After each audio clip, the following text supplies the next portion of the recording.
భర్త పనికి వెళ్ళినమ్మటనే బాయ్ ఫ్రెండ్ని ఇంటికి పిలిపించుకోకూడదమ్మా. ఇంట్లో భర్త దగ్గర లేని ఆనందం బయట మగాడి దగ్గర ఏం దొరుకుతుంది? ఒకటి, ఇంట్లో వాడు సరైనడు కాదు కదా. వాడు సరిగ్గా ఉంటే వాడు ఎప్పుడో పొద్దున్న ఇంత బాక్స్లో ఒకటి పడేసుకొని పోతాడు.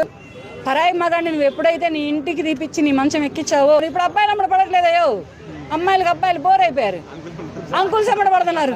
కానీ వీళ్ళకి వెనకమాల బ్యాక్గ్రౌండ్ ఏ బాయ్ ఫ్రెండ్ ఉంటాడో తెలియదు, ఏ బైక్ మ్యాన్ ఉంటాడో తెలియదు, ఏ సైకిల్ మ్యాన్ ఉంటాడో తెలియదు, ఏ కారు మ్యాన్ ఉంటాడో తెలియదు, ఏ విల్లా మ్యాన్ ఉంటాడో కూడా తెలియదు. ఇన్స్టాగ్రామ్ లో బయట ఎలా ఉంది అమ్మాయిల ఊపు అనేది?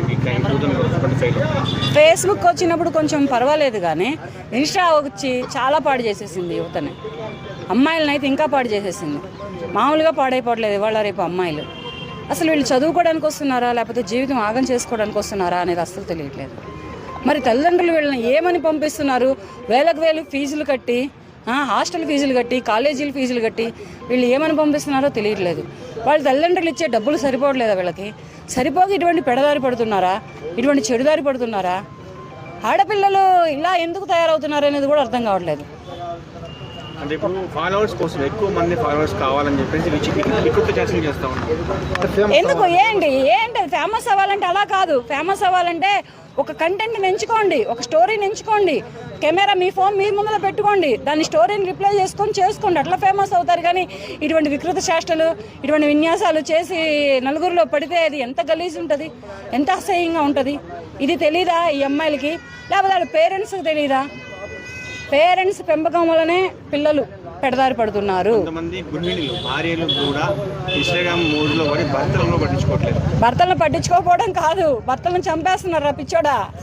పిల్లల్ని కూడా చంపేస్తున్నారు పిచ్చోడా. వాడిని ఏం చేయలేక 3-4 పిల్లల్ని చంపేస్తున్న ఆడవాళ్ళు ఉన్నారు తెలుసా, ఈ ఇన్స్టాగ్రామ్ ఈ అక్రమ సంబంధాలు పెట్టుకొని. మరి వాళ్ళకి ఇక్కడ భర్త దగ్గర ఏమి తక్కువ అవుతుందో, లేకపోతే ఇక్కడ పిల్లల దగ్గర ఏం సరిపోవట్లేదు, లేకపోతే అత్తమామల దగ్గర ప్రేమాభిమానాలు సరిపోవట్లేదు ఏమో తెలియదు. కానీ వీళ్ళు మాత్రం ఇలాగా పిల్లల్ని చంపుతున్నారు. ఒక్కొక్క ఆడదైతే పిల్లల్ని చంపుతుంది, ఒక్కొక్క మహిళ అయితే భర్తని చంపుతుంది, ఒక్కొక్క మహిళ అయితే ఎదిరించిన అటువంటి అక్రమ సంబంధం పెట్టుకున్నావు ఇది తప్పు అని చెప్పినటువంటి బావగారి కొడుకును అక్క కూతురునో చంపేస్తుంది. ఇటువంటివన్నీ సోషల్ మీడియాలో కళ్ళకు కట్టినట్టుగా క్లారిటీగా చెబుతున్నారు. ఇప్పుడున్న పొజిషన్లో ఎందుకంటే అదే సరదా.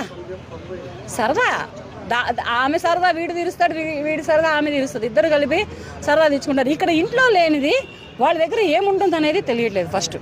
ఇప్పుడు ఇంట్లో భర్త దగ్గర లేని ఆనందం బయట మగాడి దగ్గర ఏం దొరుకుతుంది? ఒకటి, ఇక్కడ భార్య దగ్గర లేని సంతోషం బయట ఆడదాని దగ్గర ఏం దొరుకుతుంది పురుషుడికి? ఇది కూడా ఒకటి. మరి ఇవి చేయలేనిదేటో